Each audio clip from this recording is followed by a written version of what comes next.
¿Cómo puede un grupo de apenas 80 samuráis enfrentarse a una tormenta humana de 20.000 guerreros mongoles? ¿Por qué Japón ignoró durante 6 años las advertencias de Kublai Khan, el emperador más poderoso del mundo? ¿Fue valentía o una arrogancia suicida que empujó al país hacia el borde del abismo? Y aún más inquietante, ¿cómo pudo una nación que jamás había visto pólvora, formaciones militares masivas ni armas explosivas prepararse para un enemigo así? Para comprender por qué la historia de Japón estuvo a punto de terminar en una sola mañana, debemos regresar al comienzo de todo. Todo comenzó 7 años antes de la masacre. En 1267, un mensajero llegó a las costas de Japón con un documento sellado por Kublai Khan, el hombre que había conquistado toda China, sometido a Corea y gobernaba el imperio más vasto de su tiempo. En la carta, el emperador no pedía, ordenaba. Japón debía enviar embajadores, reconocer su autoridad y rendir tributo. Era una advertencia disfrazada de diplomacia. El shogunato Kamakura la leyó, la volvió a leer y decidió ignorarla. Ninguna respuesta, ningún gesto. Un silencio absoluto que ningún otro reino sometido por los mongoles había osado ofrecer. Kublai Khan, sorprendido por esa falta de obediencia, envió otra carta, luego otra y otra más. Durante 6 años consecutivos, los mensajeros cruzaron el mar llevando amenazas cada vez más claras. Japón debía someterse o enfrentarse a las consecuencias. 6 años de advertencias ignoradas, 6 años en los que el imperio mongol interpretó el silencio como desafío. Para Japón, ese silencio parecía orgullo. Para los mongoles, era una provocación. Y aquí estaba el problema. Japón nunca había sido invadido. Sus samuráis eran guerreros experimentados, ¿sí? Pero solo en guerras internas, luchando contra clanes del mismo país, siguiendo el bushido, el código del honor, de los duelos individuales y los combates cara a cara. Nada en su historia los había preparado para enfrentarse a un enemigo que no creía en esas reglas, que no buscaba honor, sino victoria. Mientras Japón se encerraba en su orgullo, en Corea se estaba gestando algo que cambiaría el destino del archipiélago. En los astilleros de Masan y de la bahía de Hakko, los mongoles construían una flota gigantesca, 900 naves listas para transportar a 15.000 guerreros mongoles y chinos, junto con 8.000 soldados coreanos forzados a unirse. 23.000 hombres armados con tácticas desconocidas en Japón, con formaciones que actuaban como un solo organismo y con un arma que los samuráis jamás habían visto. Las bombas de pólvora, esferas de hierro cargadas de explosivos que estallaban con un ruido ensordecedor y despedazaban todo a su alcance. El contraste no podía ser mayor. Mientras el imperio mongol se preparaba para una invasión sistemática, Japón seguía aferrado a su tradición militar, entrenando con katanas, arcos y las normas del honor. Nadie imaginaba que ese silencio diplomático estaba a punto de convertirse en la causa de una tragedia que marcaría para siempre la historia del país. En octubre de 1274, la flota finalmente zarpó hacia el este. Su primer destino, Tsushima, la puerta de entrada al corazón de Japón. En la isla de Tsushima vivían apenas 80 samuráis permanentes, bajo el mando del Ito So Sukekuni. Eran guerreros, sí, pero también padres, esposos, protectores de aldeanos y templos. El 18 de noviembre de 1274, al ver el horizonte cubrirse con cientos de velas, Sukekuni entendió que el destino había llegado. Cientos de barcos mongoles aparecieron como una sombra imposible de contar. Las matemáticas eran claras: 80 contra miles. Huir habría salvado algunas vidas, pero habría condenado al resto de Japón, pues sin resistencia no habría advertencia. Sukekuni tomó la decisión que marcaría el inicio de la leyenda. Se quedarían y pelearían, aún sabiendo que morirían. Cuando los primeros botes mongoles tocaron la arena de la playa de Komoda, los samuráis cargaron como siempre lo habían hecho, anunciando su nombre y linaje. Entre ellos estaba Takesaki Suenaga, quien, siguiendo el código del bushido, buscó un duelo honorable. Pero los mongoles no buscaban duelos. Respondieron con una lluvia de flechas. Suenaga cayó herido, su caballo muerto bajo él. A punto de ser rematado, fue salvado por Shiraishi Michiyasu, quien distrajo a los mongoles y murió por ello. Suenaga logró arrastrarse fuera del campo de batalla. Sería uno de los pocos sobrevivientes capaces de contar lo que ocurrió. Para el resto, la playa se convirtió en un matadero. Los mongoles avanzaban en formaciones compactas, escudos al frente, arqueros detrás. No había espacio para la gloria individual. Cuando un samurái cargaba, 10 mongoles lo rodeaban y lo atacaban desde todos los ángulos. A la brutal eficiencia se sumaba un terror desconocido para Japón: las bombas de pólvora. Desde las naves mongolas lanzaban esferas metálicas que explotaban con un estruendo ensordecedor. Los fragmentos volaban en todas direcciones, destrozando cuerpos, desorientando caballos, sembrando pánico. Muchos samuráis creyeron estar enfrentando magia o la ira de los dioses. Sukekuni observó con impotencia cómo sus hombres caían uno tras otro. Sabía que la derrota era inevitable. La tradición dictaba que podía escoger entre morir luchando o cometer seppuku, pero eligió una tercera vía: cargar directamente contra el corazón de la formación mongola. Los samuráis restantes lo siguieron en un último acto de desafío. 23 guerreros se lanzaron contra un muro de lanzas y escudos. Ninguno sobrevivió. La batalla de Komoda duró menos de 3 horas. Los 80 samuráis murieron. Las bajas mongolas fueron mínimas. Con Tsushima indefensa, los mongoles se adentraron en la isla. Dividieron sus fuerzas. Unos aseguraron la costa, otros avanzaron tierra adentro buscando aldeas, templos, cualquier rastro de resistencia. Para los campesinos, la invasión fue una pesadilla. Familias enteras huyeron hacia bosques o cuevas. Otras intentaron escapar hacia Kyushu, pero muchas fueron capturadas por patrullas mongolas. Y fue entonces cuando Japón vio por primera vez el verdadero rostro del terror psicológico mongol. Los prisioneros, hombres, mujeres, ancianos, incluso niños, eran perforados en las palmas de las manos, atravesados con cuerdas y colgados de los costados de las naves como estandartes vivos. Otros eran decapitados. Sus cabezas se apilaban en las playas como advertencia. Los mongoles llevaban 40 años perfeccionando estas tácticas: aterrorizar al siguiente objetivo antes de llegar a él.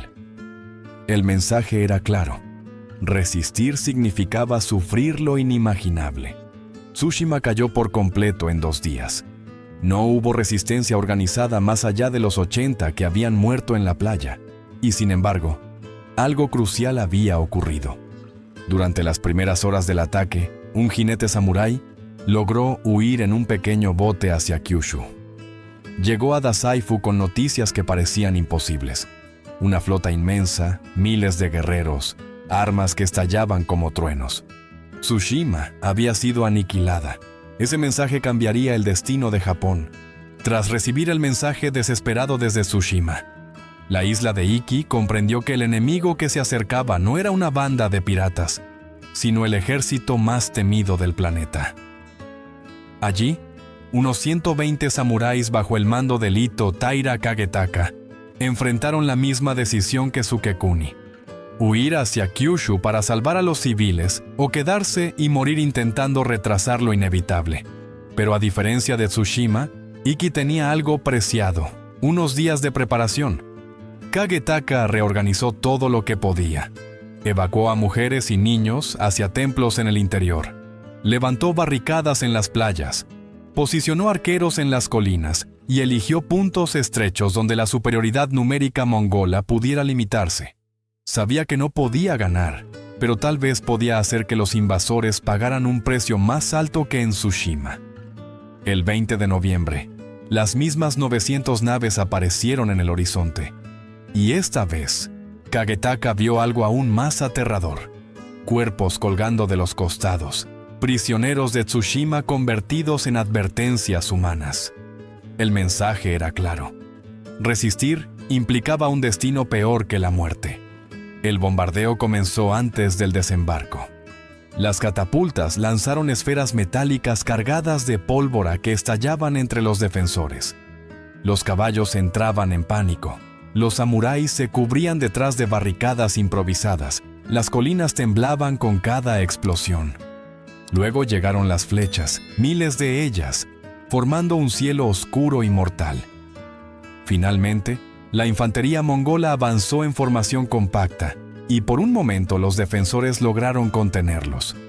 Kagetaka había dividido a sus hombres en pequeños grupos tácticos, capaces de emboscar, golpear y retirarse antes de ser rodeados. Durante unas horas, la resistencia funcionó. Los mongoles tomaron la playa, sí, pero el avance hacia el interior se volvió un infierno de ataques repentinos desde los flancos. Los samuráis, luchando entre bosques y pasos estrechos, lograron matar a decenas, quizás cientos de invasores.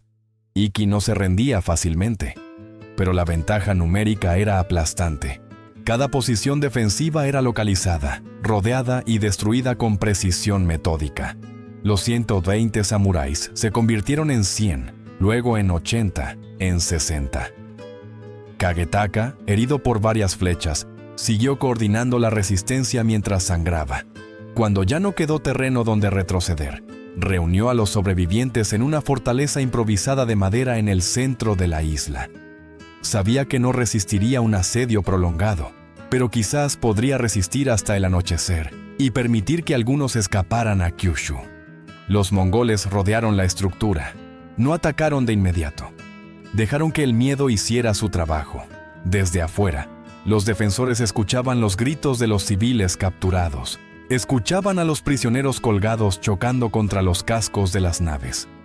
La fortaleza temblaba bajo la presión psicológica tanto como bajo las explosiones. Luego, sin prisa, los mongoles lanzaron una lluvia de bombas. Las paredes ardieron, la estructura se partió. El humo obligó a los defensores a salir. Fue entonces cuando Kagetaka, acompañado por unos 20 hombres, realizó la última carga. No gritó su nombre. No buscó un duelo honorable. Solo se lanzó hacia la masa invasora con la determinación de quien ya ha aceptado la muerte. Mató a varios enemigos antes de ser atravesado por una lanza. Intentó levantarse, pero otra estocada terminó de derribarlo. Con su caída, la isla de Ikki quedó condenada. El resto fue una repetición ampliada del horror visto en Tsushima. Los mongoles tomaron prisioneros, perforaron sus manos, los colgaron como estandartes en las naves, decapitaron a otros y apilaron sus cabezas como advertencias. Ikki cayó en un solo día. Los 120 samuráis murieron defendiendo su tierra. Miles de civiles fueron capturados. Y la ruta hacia Kyushu quedó abierta. Los mensajeros llegaron rápidamente a Dazaifu. El gobernador Shoni Tsunesuke comprendió que la invasión ya estaba en marcha y que Kyushu sería el próximo objetivo. No había más tiempo para dudas. La costa debía prepararse para enfrentar al destino. El 23 de noviembre de 1274, la flota mongola llegó a la bahía de Hakata, en la costa norte de Kyushu. Allí los esperaba la última línea de defensa japonesa, unos 3.000 samuráis dispersos por la región. Eran pocos, demasiado pocos frente a los 20.000 invasores. Pero a diferencia de Tsushima e Ikki, estos guerreros tenían algo que nadie antes había tenido: tiempo para prepararse. Habían escuchado relatos de bombas que estallaban como truenos, de formaciones que avanzaban como un solo cuerpo, de cuerpos colgados en las naves. Sabían que el honor tradicional no serviría de nada. Por primera vez, los samuráis entendieron que debían adaptarse o morir. Cuando los mongoles desembarcaron, lo hicieron con la misma disciplina impecable. Escudos al frente, arqueros detrás, ataques coordinados, lanzas avanzando como una muralla viviente. Las bombas estallaban en la playa. Los samuráis retrocedían ante el estruendo, pero no huían. Habían aprendido la lección de Tsushima. Ya no cargaban individualmente gritando sus nombres. Permanecían en formación, observaban, esperaban. Y cuando los mongoles se acercaron lo suficiente, los samuráis contraatacaron en oleadas coordinadas. No era elegante ni perfecto, era improvisado, casi torpe, pero funcionaba. Atacaban desde los flancos, se retiraban, volvían a cargar. Por primera vez, los mongoles encontraron resistencia real. Avanzaban, sí, pero cada metro les costaba decenas de vidas. La playa se convirtió en un campo de matanza compartida. Al caer la noche, los mongoles controlaban la costa, pero no habían penetrado en el interior. Se reagruparon, encendieron hogueras y planearon el asalto final para el día siguiente. Los samuráis se retiraron a las colinas cercanas, exhaustos, heridos, pero vivos. Aguardaban un amanecer sangriento. Entonces, el cielo cambió. Las nubes negras comenzaron a formarse con una velocidad inquietante. El viento, suave al principio, se transformó en una fuerza violenta que doblaba los árboles. Los mongoles, apostados en la playa, miraron hacia el horizonte. Lo que vieron no fue un ejército, fue algo peor. La naturaleza misma alzándose contra ellos. Un tifón, un huracán del Pacífico, avanzaba directo hacia la bahía. El viento golpeó primero. Las tiendas volaron, las hogueras se apagaron. Los soldados apenas podían mantener el equilibrio. Luego llegaron las olas, monstruosas, de 5, 10 metros. Las 900 naves mongolas comenzaron a chocar entre sí. Los marineros intentaron cortar las anclas, navegar hacia aguas más profundas, pero era demasiado tarde. Las embarcaciones chocaban contra rocas o se partían en dos bajo el peso del mar embravecido. Cientos de hombres fueron arrojados al agua. Otros quedaron atrapados en los cascos que se hundían. En tierra, los mongoles estaban tan expuestos como sus barcos. No podían formar líneas defensivas, no podían usar arcos ni lanzas. Eran siluetas indefensas bajo un cielo que rugía. Y en medio de ese caos, los samuráis atacaron. Conocían el terreno, podían moverse entre colinas y árboles que ofrecían refugio del viento.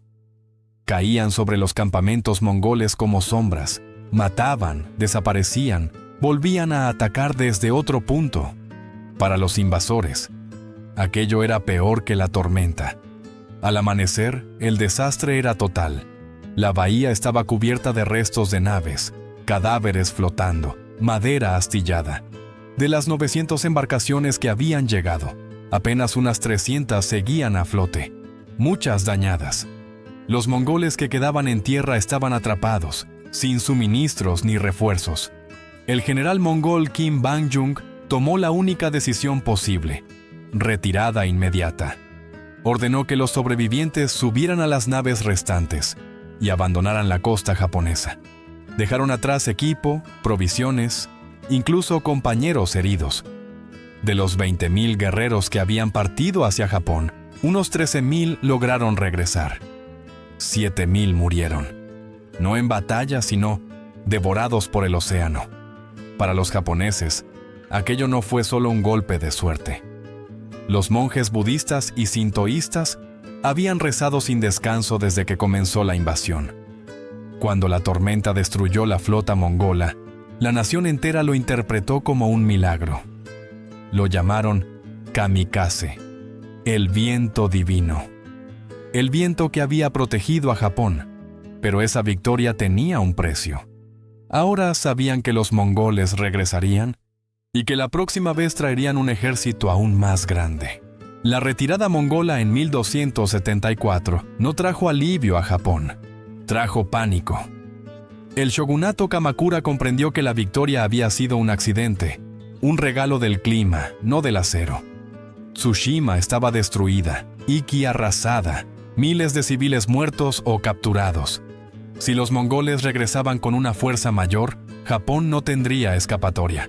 Por eso, durante los 7 años siguientes, el país entero vivió en estado de preparación constante. Se ordenó la construcción de murallas defensivas a lo largo de la costa de Hakata, kilómetros de estructuras de piedra, de 2 metros de altura, diseñadas para impedir que los mongoles desembarcaran fácilmente.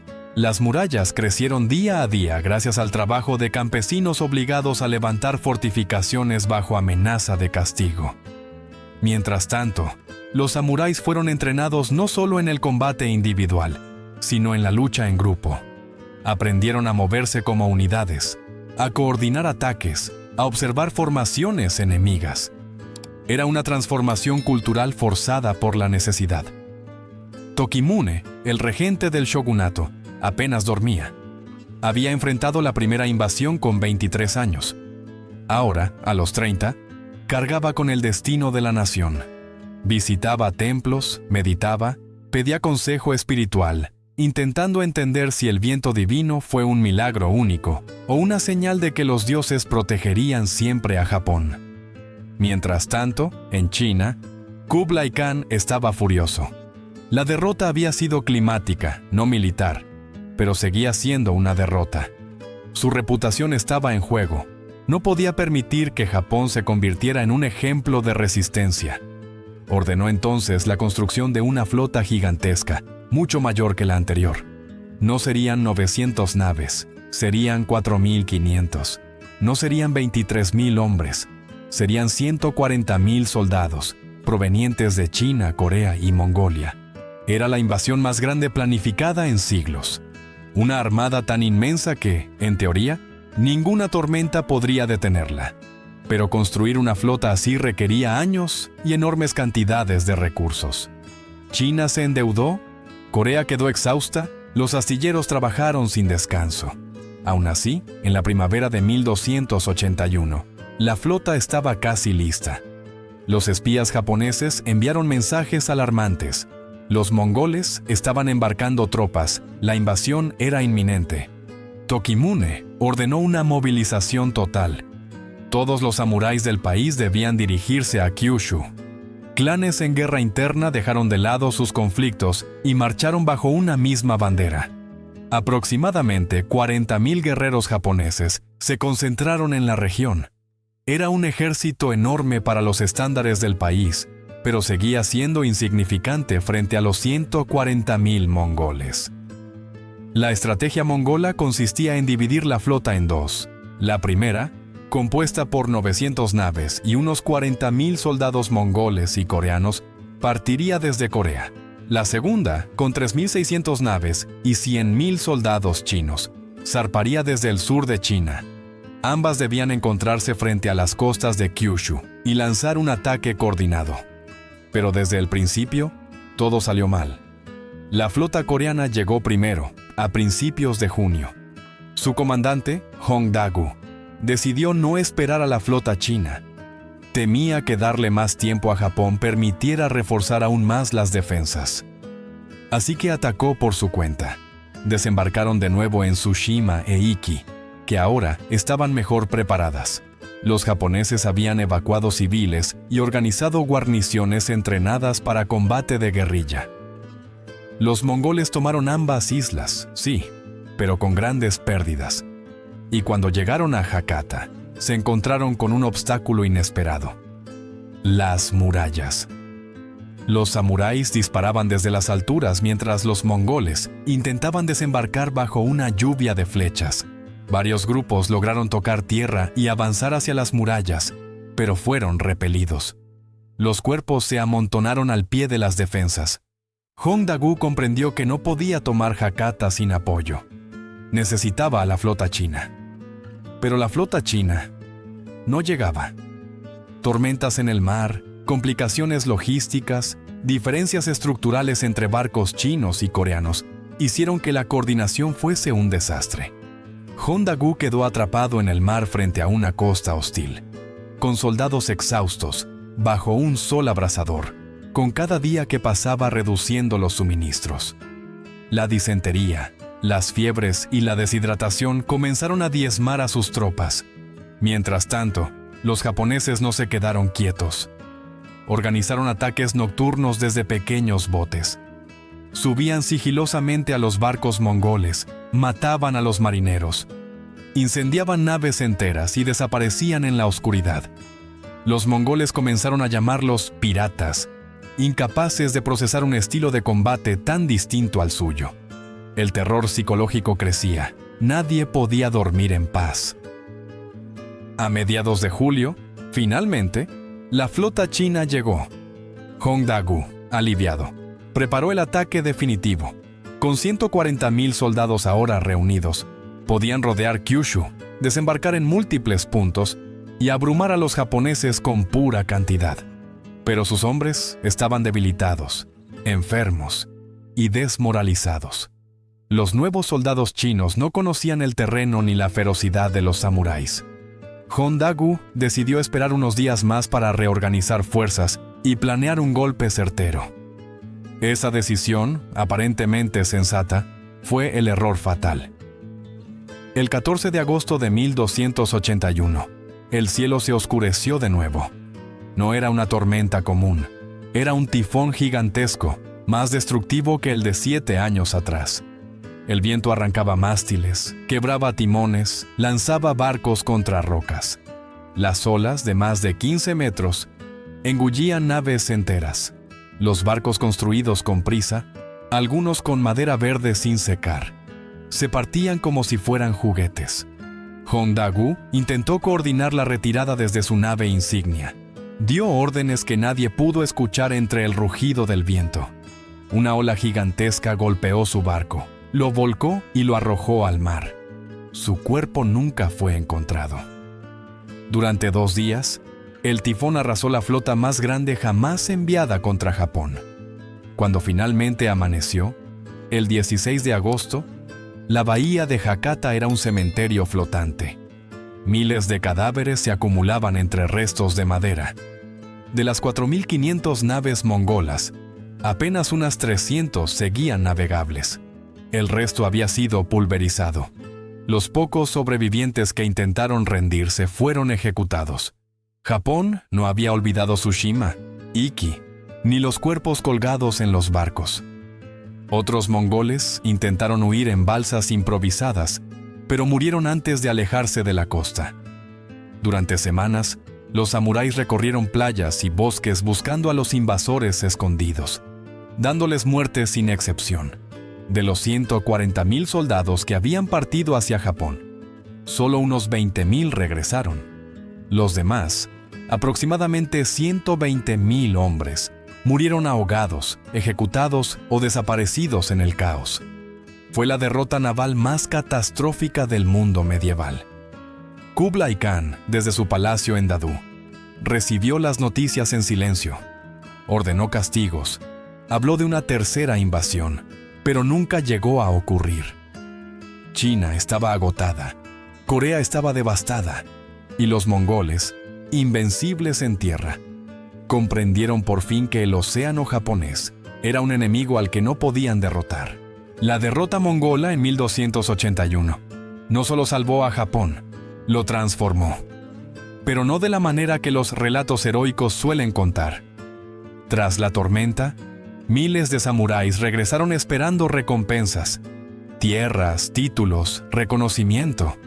Habían luchado en Tsushima, Iki, Hakata, habían arriesgado la vida en ataques nocturnos, habían visto morir a compañeros bajo explosiones y flechas. Pero el tesoro del shogunato estaba vacío.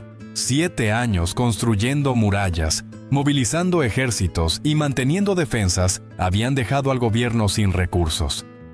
El shogunato Kamakura intentó compensarlos con honores, con nombramientos simbólicos, con promesas vagas de futuros beneficios. No fue suficiente. Muchos samuráis, especialmente aquellos que sobrevivieron pero no podían probar su valor porque no hubo testigos, comenzaron a sentir resentimiento. Entre ellos estaba Takesaki Suenaga, el guerrero que había cargado primero en Tsushima, y sobrevivió por pura casualidad. Para él, la supervivencia no fue un alivio, sino una condena social. En una cultura donde morir con honor era la cúspide del ideal samurái, vivir mientras otros caían despertaba sospechas. Por eso Suenaga hizo algo inaudito. Contrató a un artista para crear un emakimono, un rollo ilustrado que mostrara la invasión con brutal honestidad. Allí aparecían bombas explotando, samuráis huyendo, caballos cayendo, Formaciones mongolas avanzando sin piedad. Era una confesión gráfica, un testimonio destinado tanto a contar la verdad como a justificar su propia supervivencia.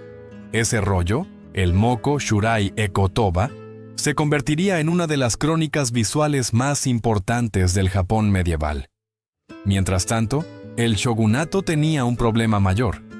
Si la victoria había llegado por un tifón enviado por los dioses, ¿para qué necesitaba Japón un gobierno militar? ¿Para qué pagar impuestos si el cielo interviene? El mito del kamikaze, el viento divino, comenzó a crecer con cada generación. En los templos, los monjes predicaban que los dioses habían protegido Japón. En las aldeas, la gente transmitía la historia como prueba de que el país era invencible. Ese mito perduraría 7 siglos. Paradójicamente, las invasiones que se suponía reforzarían al shogunato terminaron debilitándolo. Las tensiones económicas, el descontento de los samuráis sin recompensa y la creciente desconfianza hacia el gobierno desembocaron, 50 años después, en su colapso. Aquella victoria divina había sembrado la semilla de su propia ruina.